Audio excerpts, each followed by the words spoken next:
想唔想食啊？唔通我就係麵包超人？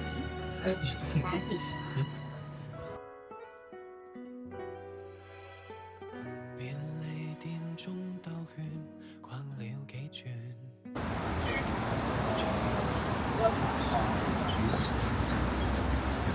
你咩都好早啫喎，師兄而家。而家晏晝5:07啊，好似唔係喎，而家係幾點啊12:30。12點啫喎。Lunch time 啊！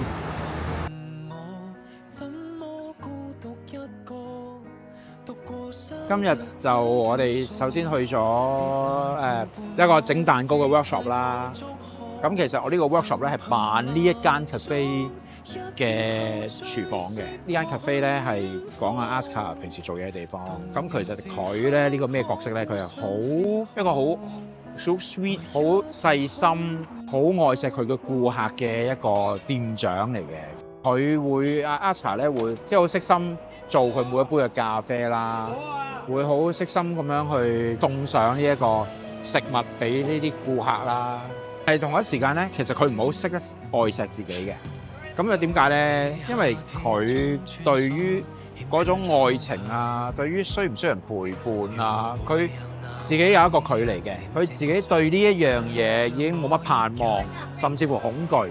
咁有嗰個靚女嚟到，佢都冇感覺，即係縱然佢哇喺合上眼緣喎，好靚喎，好想認識佢。佢有一秒鐘覺得我好想認識佢，但係佢好快就已經落咗閘，唔再去認識佢，佢唔想再行前嗰步。咁又因為我想描述佢呢個 Aska 咧係一個即係受盡好多創傷嘅經歷嘅一個人咯。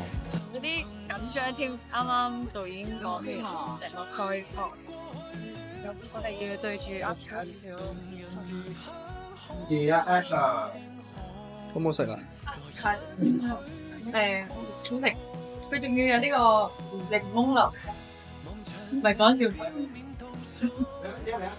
我係要對佢好心心眼，好緊張咁樣。要演呢個緊張，令到我自己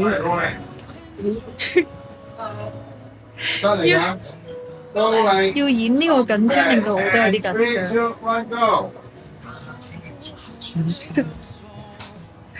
分享啊，頭先啊，最後一個先咧，因為 suppose 我係要好開心咁樣揾佢啦，去食蛋糕，又去幫襯佢，又去見佢啦。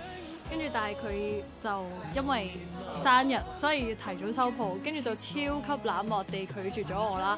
但佢個拒絕方式係我唔想再見到你啦咁樣。哇！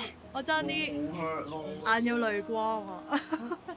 我都唔知點解無啦啦要咁樣，但係我覺得好好啊，即係就係嗰下令到我知道更加點樣演繹嗰種更加唔開心嘅感覺，即係自然啲咯。好玩。我嘅新歌《一個人的生日歌》已經出咗啦。MV 有我哋一齊，快啲去睇啦！